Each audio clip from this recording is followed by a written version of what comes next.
Friends, आज जो हम टॉपिक डिस्कस करने जा रहे हैं वो हमारे जीआईबी के मॉड्यूल 2 का बेसिक अकाउंटेंसी प्रोसीजर्स है। ये टॉपिक आज हमें बताएगा कि अकाउंटिंग लिखते वक्त हम किन किन रूल्स का फॉलो करते हैं। जैसे साइंस के कुछ प्रिंसिपल्स होते हैं, हमने सेब उछाला वो नीचे गिरेगा ही, ये फिक्स रूल है। ऐसे ही अकाउंटिंग में कुछ चीज़ें हमें फिक्स मानकर चलनी पड़ती हैं कि ये चीज़ें फिक्स हैं और ये उसी तरह से चलेंगी, तो उन्हें ही हम बोलते हैं कॉन्सेप्ट्स या वो प्रोसीजर क्या है, एसओपीज क्या है, स्टैंडिंग ऑपरेटिंग प्रोसीजर जो होता है ना, ऐसे वो प्रोसीजर क्या है उस अकाउंटिंग में। तो आज हम अपने सिलेबस के मॉड्यूल 2 में वही प्रोसीजर डिस्कस करेंगे। सबसे पहले हम इसे पढ़ेंगे कॉन्सेप्ट्स क्या हैं। ये जो नीचे सारे कॉन्सेप्ट दिए गए हैं, गोइंग कंसर्न, ये हमारा सिलेबस है। Going concern entity, double entry system, principle of conservation conservatism, revenue recognition and realisation, accrual and cash basis accounting system. तो ये हमें सिलेबस दिया गया है। चलिए हम इसको शुरू करेंगे। आपको बस ध्यान से सुनना है और कुछ नहीं करना, सिर्फ ध्यान से सुनना है और समझना है चीजों को। पहले एक वर्ड काफी बार आपने सुना है, gap, generally accepted accounting principle. Generally accepted accounting principle, देखिए नाम से पता चल रहा है कि ऐसे प्रिंसिपल जो सामान्यतः अकाउंटिंग के वो सब सिद्धांत जो कि सामान्यतः एक्सेप्टेड है, सबने एक्सेप्ट किया हुआ है। तो इसके ऊपर हम डेफिनेशन देख लेते हैं। It refers to the rules और guidelines adopted for recording and reporting of business transaction in order to bring uniformity in the preparation and the presentation of financial statements। ये उन सब रूल्स या उन सब गाइडलाइंस को बताता है जो हमारे बिजनेस की ट्रांजैक्शन को रिपोर्ट करने के लिए, बिजनेस ट्रांजैक्शन को रिपोर्ट और रिकॉर्ड करने के लिए जो गाइडलाइंस हैं, ये उन सबको रेफर करता है। ऐसा क्यों, ये गाइडलाइन क्यों बनाई गई है? in order to bring uniformity in the preparation and presentation of financial statements। जैसे अगर हमारा Punjab national bank profit and loss statement बनाता है, हर साल अपनी बैलेंस शीट बनाता है, सेम वैसे ही बैलेंस शीट पूरी बैंकिंग इंडस्ट्री बनाती है। तो ये जो उनकी बैंक बैलेंस शीट का प्रोसीजर क्या होगा बैंक की, वो बैलेंस शीट में लायबिलिटी कहाँ पर होंगी, एसेट्स कहाँ पर होंगी, खर्चे कहाँ पर आएंगे, पार्टीज को दिया गया लोन कहाँ पर आएगा, हमारी जो बैंक गारंटी है वो कहाँ पर आएंगी, वो सभी गाइडलाइन है। वो गाइडलाइन कौन बता रहा है हमें? ये जो जनरल एक्सेप्टेड अकाउंटिंग प्रिंसिपल। तो ये गाइडलाइन हमें गैप बता रही है, गाइडलाइन है, ताकि क्या रहे, इन सब में यूनिफॉर्मिटी रहे, ताकि देखने वाले को भी और पढ़ने वाले को भी कोई दिक्कत ना हो। These principle are also referred as concept. इनको हम क्या कहते हैं? इनको हम कॉन्सेप्ट भी कहते हैं, एंड कन्वेंशन, इनको हम कॉन्सेप्ट और कन्वेंशन भी कहते हैं। ये जो हमने गाइडलाइन है, जो हमारे प्रिंसिपल हैं, इनको हम कॉन्सेप्ट्स और कन्वेंशंस भी कहते हैं। अब कॉन्सेप्ट का मतलब क्या है? Concept, the term concept refers to the necessary assumptions and ideas which are fundamental to accounting practice. Concept वो नेसेसरी assumption है, वो नेसेसरी सोच है, वो आइडियाज हैं जो अकाउंटिंग के लिए फंडामेंटल है। कुछ चीजें हम मानकर चलते हैं और अकाउंटिंग के लिए बेसिक चीजें हैं, वो बहुत जरूरी हैं, उन्हीं को हम क्या बोलते हैं? कॉन्सेप्ट। क्लियर? कॉन्सेप्ट क्या है? वो सब चीजें जो हम अकाउंटिंग के लिए मानकर चलते हैं, थ्योरीज हैं, जो प्रूव्ड थ्योरीज हैं, वो हमारे सब क्या है? कॉन्सेप्ट। उसका होता है हमारा convention, and the term convention connotes customs and tradition as a guide to the preparation of accounting statements। तो कस्टम क्या, ये कन्वेंशन क्या है? तो कन्वेंशन वो कस्टम है या वो ट्रेडिशन है। जो ट्रेडिशन या कस्टम क्या होता है? जो पिछले कई सालों से चला आ रहा हो। तो ये वो कस्टम है, ये वो ट्रेडिशन है जो पिछले कई सालों से चला आ रहा है, और जिसको हम एज ए गाइड कैसे देखते हैं? एज ए गाइड, इसको एक गाइड की तरह देखते हैं अपनी अकाउंटिंग के स्टेटमेंट को प्रिपेयर करने के लिए। तो हमने देखा गाप क्या है? गाप वो गाइडलाइंस हैं जो अकाउंटिंग में जो बिजनेस ट्रांजैक्शन को रिकॉर्ड करने के लिए जो रूल है। जैसे हम देखिए, हम लोग बैंक में हैं, हमें बता दिया जाता है कि अगर हमें पैसे डिपॉजिट करने हैं तो हम सिस्टम में ये वाली कमांड चलाएंगे। अगर हमें विड्रॉ करने हैं तो हम कौन सी कमांड चलाएंगे, वो भी हमें बता दी जाती है। लोन खोलना है तो वो भी हमें बता दी जाती है। पूरे बैंक में हमारे सेम ही कमांड चलती है। वो क्यों चलती है? ताकि एक यूनिफॉर्मिटी बनी रहे। तो सेम अकाउंटिंग भी होता है, ऐसी यूनिफॉर्मिटी बनाने के लिए एक रूल बुक लिखी जाती है, उसी रूल बुक को हम बोलते हैं गाप। उस रूल बुक में दो वर्ड का यूज होता है, कॉन्सेप्ट और कन्वेंशन। कन्वेंशन वो जो पिछले कई हजारों सालों से रूल जो लोग पुराने लोग बनाते थे, उसके आधार पर हमने जो नए नए रूल बनाए हैं उसको हम बोलते हैं कन्वेंशन। और कस्टम क्या है, कुछ चीजें जो हम अकाउंटिंग में मानकर चलते हैं। एग्जाम्पल समझिए, जब हम अकाउंटिंग में किसी चीज का स्टॉक दिखाते हैं, हम जनरली पूरा स्टॉक दिखा देते हैं कि हमारे पास इतने रुपए का सामान है, इतने रुपए की स्टेशनरी है। बट हम ऐसे नहीं दिखाते कि मेरे पास एक पेन है, दो रबड़ है, तीन शॉर्पनर है, फोर स्केल है। तो हम ये सब चीजें इस तरह से नहीं दिखाते, अलग अलग नहीं दिखाते, बस जस्ट एक पूरा अमाउंट दिखा देते हैं। अब हम देखेंगे आगे हमारे बेसिक अकाउंटिंग कॉन्सेप्ट्स कौन कौन से हैं। These are some assumption, rules to be followed, some important as per syllabus. जो ये हमें सिलेबस में दिए गए हैं ये सीधे सीधे वो है। बेसिकली कॉन्सेप्ट्स बहुत सारे हैं, जो रूल्स हैं जो हम मान के चलते हैं बहुत सारे हैं, लेकिन ये हमारे सिलेबस में है। Business entity concept, going concern concept, dual double entry concept, principal of conservatism, revenue recognition और एक्रूवल एंड कैश बेसिस। देखिए पहला है बिजनेस एंटिटी, मैं एक बार फिर से पढ़ रहा हूँ, आप साथ साथ पढ़िए। Business entity concepts, going concern entity, double entry system, principle of conservatism, revenue recognition and realisation and accrual and cash basis. अब हम इन सबको वन बाय वन देखेंगे। पहला है हमारा business entity concept. Business entity concept क्या कहता है, for the purpose of accounting, the business and its owners are to be treated as two separate entities।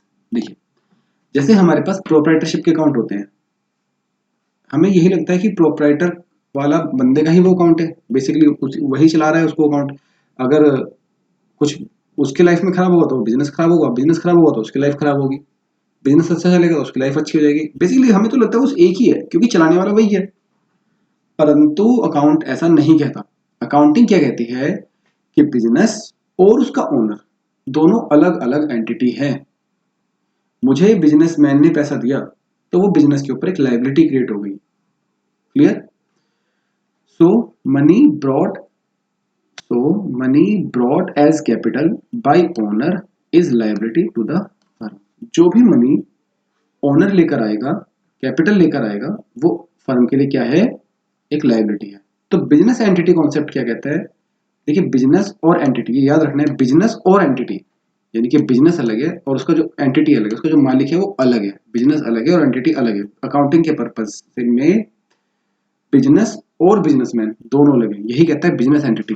Accounting के पर्पज में बिजनेस और बिजनेसमैन दोनों अलग हैं, ये कहता है बिजनेस एंटिटी कॉन्सेप्ट। कॉन्सेप्ट माने रूल, ये एक फॉर्मूले हैं, हमें याद रखने हैं। तो बिजनेस एंटिटी कॉन्सेप्ट क्या कहता है कि बिजनेस और बिजनेसमैन दोनों अलग अलग हैं। नेक्स्ट देखते हैं गोइंग कंसर्न एंटिटी। देखिए नाम से पता चल रहा है, गोइंग कंसर्न, गोइंग माने चलते रहना, तो गोइंग कंसर्न है, तो गोइंग मतलब चलते रहना, वो हमारा कंसर्न चलता रहेगा, एंटिटी लगातार चलती रहेगी। तो going concern assumes that a business firm would continue to carry out its operation indefinitely. मतलब हम ये मानकर चलते हैं कि जो हमारी बिजनेस फर्म है वो इनडेफिनेटली चलेगी। एग्जांपल लीजिए, एक कस्टमर जब बैंक में पैसे जमा कराता है, भले ही वो बैंकर रहे ना रहे, भले ही वो मैनेजर रहे ना रहे, भले ही वो चपरासी रहे ना रहे, भले ही हम रहे ना रहें, पर वो बैंक जरूर रहेगा। हम ये मान के चलते हैं ना। तो गोइंग कंसर्न क्या एज्यूम करता है कि business firm would continue to carry out its operations indefinitely, कि हम यही मान के चलते हैं कि जो बिजनेस फर्म है, जो आज हमने बिजनेस शुरू किया है, वो इंडेफिनेटली चलेगा, अनंत काल तक चलेगा। क्लियर? नेक्स्ट है डबल एंट्री सिस्टम। नाम से पता चल रहा है डबल एंट्री सिस्टम। इसका मतलब ये है दोस्तों कि हर एंट्री के दो इफेक्ट होते हैं, हर एंट्री के दो इफेक्ट होते हैं। एग्जांपल लीजिए, हमारे पास कोई पैसा कैश जमा कराने आया, तो जैसे उसने हमारे पास पैसा जमा कराया, एक तो हमारा वोल्ट कैश बढ़ गया और दूसरा उसके अकाउंट में जो बैलेंस था वो बढ़ गया। उसके दो इफेक्ट हुए। हमने किसी को लोन दिया, एक तो हमारी लोन का बैलेंस बढ़ गया, एक उसके ऊपर हमारी लायबिलिटी बढ़ गई। तो हर चीज की दो इफेक्ट होते हैं। This concept states that every transaction has a dual effect। Her transaction के दो इफेक्ट हैं and should therefore be recorded at two places। इसलिए वो दो जगह पे रिकॉर्ड होनी चाहिए। In other words, at least two accounts will be involved in recording a transaction। ये तो आपको पता ही है, हर चीज में दो ट्रांजेक्शन, दो अकाउंट इन्वॉल्व होंगे कोई भी ट्रांजेक्शन रिकॉर्ड करते वक्त। जैसे एग्जांपल ले लेते हैं, अगर हम पे कोई चेक ट्रांसफर करने आया तो एक का अकाउंट डेबिट होगा, एक का क्रेडिट होगा। कोई पेमेंट लेने आया तो एक तरफ हम उसके अकाउंट को डेबिट करेंगे, एक तरफ कैश को क्रेडिट कर देंगे, कैश को कम करेंगे। तो a customer deposit cash in his saving account, customer अपने सेविंग अकाउंट में पैसा डिपॉजिट कर रहा है, ₹50,000 डिपॉजिट कर रहा है। It will increase our volt cash, ये हमारा क्या करेगा, वोल्ट कैश इंक्रीज कर देगा। And also customers balance with ₹50,000, और 50,000 से कस्टमर के बैलेंस को भी इंक्रीज कर देगा। सो टू अकाउंट्स आर अफेक्टेड, इसलिए कितने अकाउंट अफेक्ट हो रहे हैं इससे, टू। यही है मेरा डबल एंट्री सिस्टम। जब दो अकाउंट इफेक्ट हो रहे हो उसी को हम बोलते हैं डबल एंट्री सिस्टम। देखिए बार रिपीट कर लेते हैं। बिजनेस एंटिटी कॉन्सेप्ट, बिजनेस और बिजनेसमैन अलग अलग हैं। गोइंग कंसर्न, बिजनेस हमारा लगातार चलेगा, इनडेफिनिट टाइम तक चलेगा। डबल एंट्री सिस्टम, हर एंट्री के दो इफेक्ट हैं, नाम से याद रखना, डबल माने दो। प्रिंसिपल ऑफ कंजर्वेटिज्म, देखिए कंजर्वेटिज्म, कंजर्वेटिव ये एक छोटी सोच टाइप का वर्ड आपको पता ही है। कंजर्वेटिज्म, कंजर्वेटिव जो होता है कि छोटी सोच, तो यहाँ भी हमारी छोटी ही सोच है, बस वैसी ही सोच रखनी है हमें। बहुत अच्छा है। इसके अंदर क्या होता है मैं आपको बता देता हूँ ऐसे ही।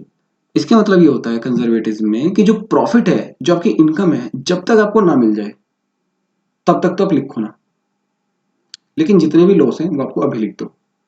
मतलब देखिए, मुझे किसी से पैसे मिलने हैं, जब तक मुझे ना मिल जाए, जब तक मैं रिसीव ना कर लूँ, अपने हाथ में ना पकड़ लूँ या मेरे अकाउंट में डिपॉजिट ना हो जाए, तब तक मैं उसको अपनी इनकम नहीं मानूंगा। लेकिन अगर मुझे किसी को पैसे देने हैं या देने पड़ सकते हैं, तो मैं उनका प्रोविजन करके चलूंगा अभी के अभी से। जैसे बैंक ने लोन दिया, एनपीए हो गया, तो आपने देखा होगा जब लोन एनपीए हो जाता है तो उसका जो इंटरेस्ट है ना, हम अपनी इनकम में लेना बंद कर देते हैं, क्योंकि वो इनकम इंटरेस्ट हमें रिसीव नहीं हो रहा। अगर हमारी इनकम बढ़ती जा रही है और हमें फिजिकली प्राप्त नहीं हो रही, उसका बेनिफिट क्या है। लेकिन उसके जितने भी चार्जेस हैं, चाहे हमारा लीगल चार्जेस हो, चाहे हमारा उसको रिकवरी करने के लिए कोई चार्जेस हो, हम सारे उसके अकाउंट में डालते हैं। खर्चे हम सारे डालेंगे, खर्चे हमें सब डालने हैं, एक्सपेंडिचर हमें सब डालने हैं, बट इनकम हमें नहीं डालनी जब तक वो हमें रिकवर ना हो जाए। तो ये कहता है प्रिंसिपल ऑफ कंजर्वेटिज्म। द एक बार मैं इसकी रीडिंग कर लेता हूँ, देखिए। The concept of conservatism requires that profit should not be recorded until realised. Profit जब तक आपको रियलाइज ना हो जाए, जब तक आपको मिल ना जाए, तब तक आप उस प्रॉफिट को रिकॉर्ड नहीं करेंगे। But all losses even those which may have a remote possibility, जितने भी लॉसेस हैं, चाहे उनकी बहुत ही कम पॉसिबिलिटी है होने की भी, are to be provided for the books in account, ये सब मेरे अकाउंट की बुक में आने चाहिए। Example, valuing closing stock at cost और market value whichever is lower. जैसे क्लोजिंग स्टॉक को हमें उस कॉस्ट पर डालना है, या तो जो कॉस्ट है जिस पर हमने खरीदा, या मार्केट वैल्यू आज उसका प्राइस है जो भी कम है। देखिए, यानी कि यहाँ से हमें एक चीज पता चल गया, क्लोजिंग स्टॉक का वैल्यूएशन किस पे किया जाता है। क्लोजिंग स्टॉक का वैल्यूएशन उस प्राइस पर किया जाता है जो कॉस्ट या मार्केट प्राइस दोनों में से कम हो। यानी कि जिस रेट पर मैंने खरीदा था और जो मार्केट में आज रेट चल रहा है, उन दोनों में जो कम है ना, वो मेरे स्टॉक की वैल्यू होगी। Creating provision for doubtful loans या डेट्स, जो भी मेरे लोन है, एनपीए हो गए, उनके लिए हम प्रोविजन बनाते हैं, तो उसके लिए जो प्रोविजन करना है वो भी कंजर्वेटिज्म प्रिंसिपल के अंदर आती है, इसलिए बहुत इंपॉर्टेंट प्रिंसिपल है, इसको ध्यान सुनिए। डिस्काउंट ऑन डेटर्स, हमने डेटर्स को कुछ discount the. Writing of intangible asset, हमारे पास जो भी हमारे इंटेंजिबल एसेट्स हैं, गुडविल, पेटेंट, हमने उसको राइट ऑफ कर दिया, मतलब खत्म कर दिया। But if the market value has gone up, अगर हमारे प्राइस की वैल्यू बढ़ गई सर, तब क्या होगा, the gain is not to be recorded until the stock is sold. उस गेन को हम रिकॉर्ड नहीं करेंगे जब तक वो स्टॉक बिक ना जाए, क्योंकि हमने क्या कहा, हमने कहा profit should not be recorded, profit record नहीं करना है, हमें सिर्फ और सिर्फ लॉस रिकॉर्ड करने हैं, एक्सपेंडिचर रिकॉर्ड करनी है। कंजर्वेटिज्म कहता है कि आपका जो खर्चा होगा आप उसको रिकॉर्ड करेंगे, अगर आपकी कोई इनकम होनी है आप उसको रिकॉर्ड नहीं करेंगे जब तक कि वो आपको प्राप्त ना हो जाए। नेक्स्ट देखते हैं, रिवेन्यू रिकॉग्निशन एंड रियलाइजेशन। अब ये क्या कहता है, नाम समझ लिए, रिवेन्यू रिकॉग्निशन एंड रियलाइजेशन, की उसकी पहचान कब हुई और उसकी रियलाइज कब हुआ, प्राप्त कब हुआ। देखिए दोस्तों, ऐसा होता है कि जैसे हमारा रेंट है, हम रेंट अपना एडवांस दे देते हैं। तो मेरा जैसे मार्च का रेंट है, तो मैंने वो मार्च के तो फर्स्ट वीक में दे दिया या फेब के लास्ट वीक में दे दिया। अप्रैल का रेंट है, या मैंने मार्च के लास्ट वीक में दे दिया या फिर अप्रैल के फर्स्ट वीक में दे दिया, बेसिकली मंथ पूरा नहीं हुआ बट मैंने दे दिया। ऐसे ही हमारा दूध का बिल है, हम दूध लेते पूरा मार्च में है पर पेमेंट अप्रैल में करते हैं। तो कुछ खर्चे ऐसे हैं जिनकी पेमेंट हम नेक्स्ट मंथ करते हैं या पहले मंथ कर देते हैं। तो ऐसा करने से ना, हम जो उनका पेमेंट या तो अर्ली कर रहे हैं या लेट पेमेंट कर रहे हैं, ऐसा करने की वजह से उनके मंथ में कोई भी चेंज नहीं होगा।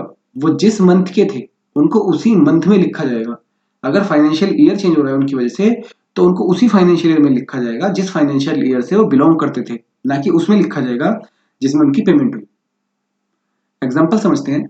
जैसे हम लोग अपनी सैलरी लेते हैं, भले ही हमारी सैलरी 1 अप्रैल को, 2 अप्रैल को, या मतलब हर मंथ की नेक्स्ट मंथ की 2 तारीख को या 5 तारीख को आए, पर अगर वो मार्च की सैलरी है और वो हमारी 2 अप्रैल को रिसीव हुई है, तो वो उस मार्च 2020 में, मार्च 2020 की सैलरी अगर मुझे 2 अप्रैल 2020 को भी रिसीव हुई है ना, तो भी मैं उसको मार्च की सैलरी मानूंगा और मेरे पिछले फाइनेंशियल ईयर में आएगी जो 19 और 20 वाला था।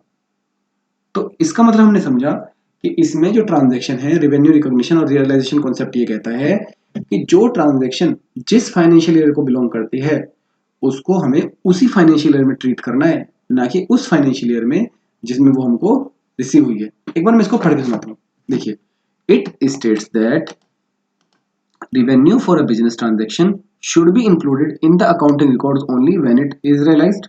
ये तो हमने पढ़ा ही था कि रिवेन्यू जब जब हमें रिकॉर्ड करना है जब वो रियलाइज हो चुका हो। बट कौन सी डेट पे? ड्यू डेट को। कौन से मंथ में डालने में? ड्यू ड्यू वाले में, जब वो ड्यू था। रिवेन्यू, अब रिवेन्यू क्या होता है? Revenue is the gross inflow of cash. वो कैश जो हमारे पास आ रहा है उसको हम बोलते हैं रिवेन्यू। कैसे कैसे आ सकता है कैश हमारे पास? The sale of goods and services by enterprise. उस एंटरप्राइज ने अपना गुड्स या सर्विसेज बेच दी by use of enterprises resources yielding interest, rent, royalty and dividend। और जो उस बिजनेस था उसके कुछ रिसोर्सेज थे, साधन थे, जैसे एफडी थी उस पर इंटरेस्ट आने लग गया, बिल्डिंग थी उस पर रेंट आने लग गया, रॉयल्टी थी या डिविडेंड शेयर थे, डिविडेंड आने लग गया, ये सब जो चीज आने लग गई। लेकिन अब देखिए, rent due for month in March 2020 received in April 2020, it will be add in the income of March 2020। March का रेंट था, अप्रैल में भले रिसीव हुआ, रेंट कहाँ का था? मार्च का। तो कौन सी इनकम में आएगा ये? मार्च की इनकम में।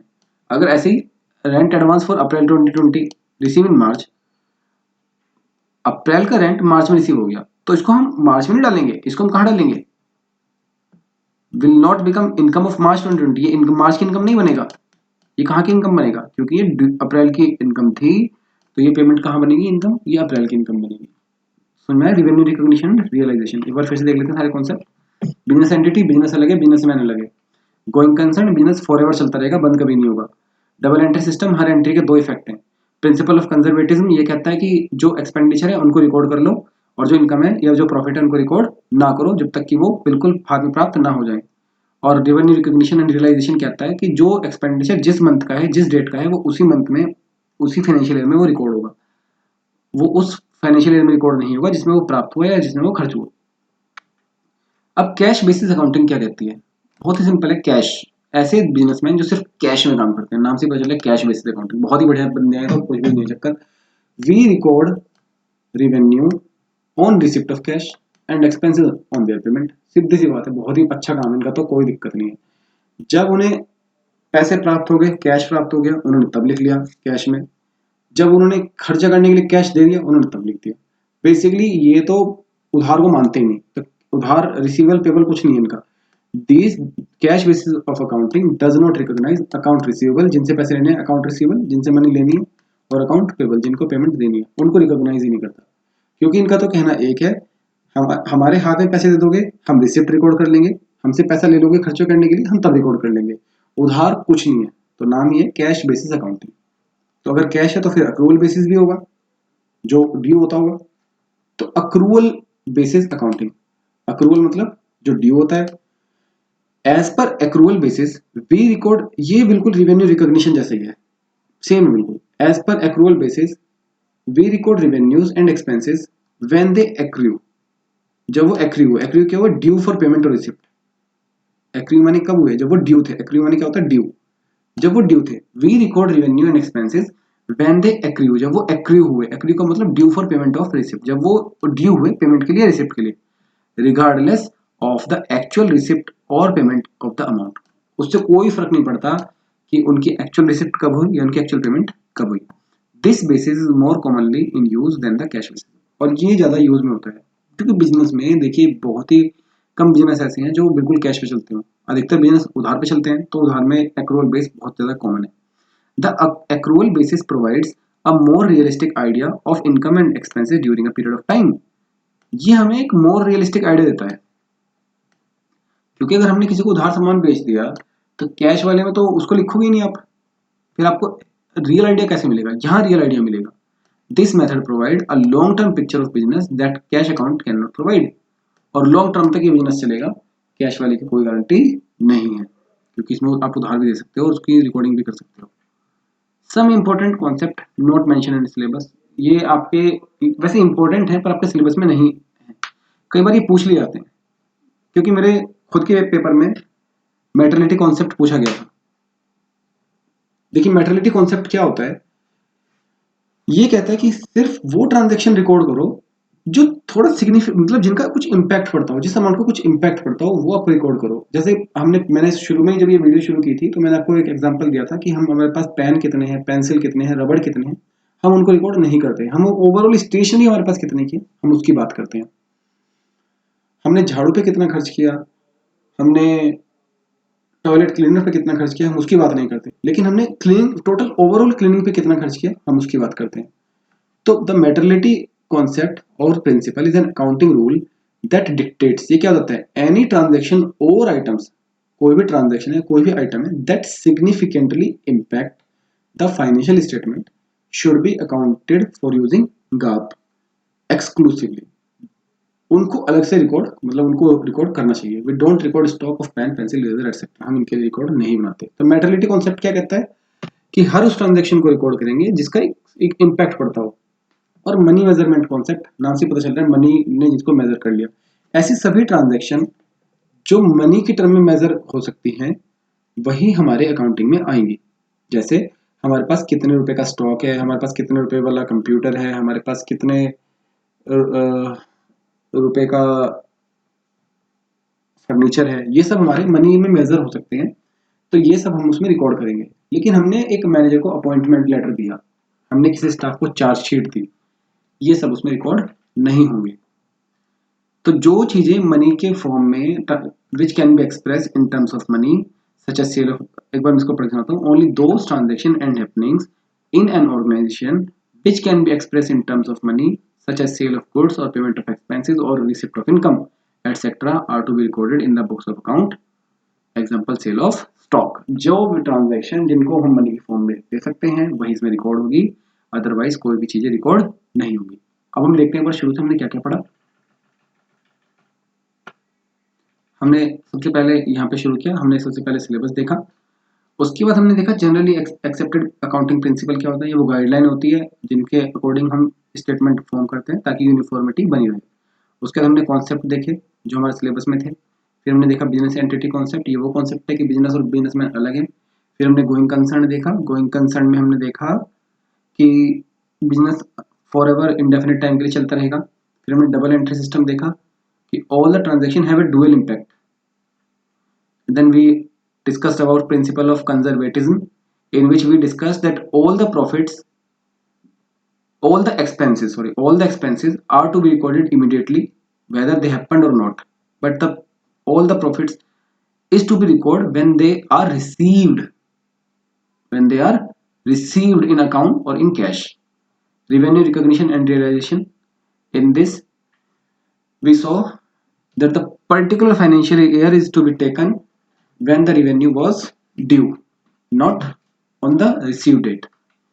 Cash basis accounting, only the cash payment and the cash receipts is to be recorded, nothing else. Accrual based accounting, in which we saw that the transaction due date was to be taken for the accounting purposes, not the date in which we received the amount. Next, we saw the materiality concept, only the large amount or significantly amount transaction be recorded, and money measurement concept, all the transaction which has some monetary value is to be recorded, not the transaction which doesn't have a monetary value. We don't record the quality of our employees, we don't record the good quality of our staff in accounting books. So we also don't record the balance of leave in accounts. And that's it for today, and then we will discuss another topic next day. So keep watching, and you can download this PDF in my description box. Okay, thank you.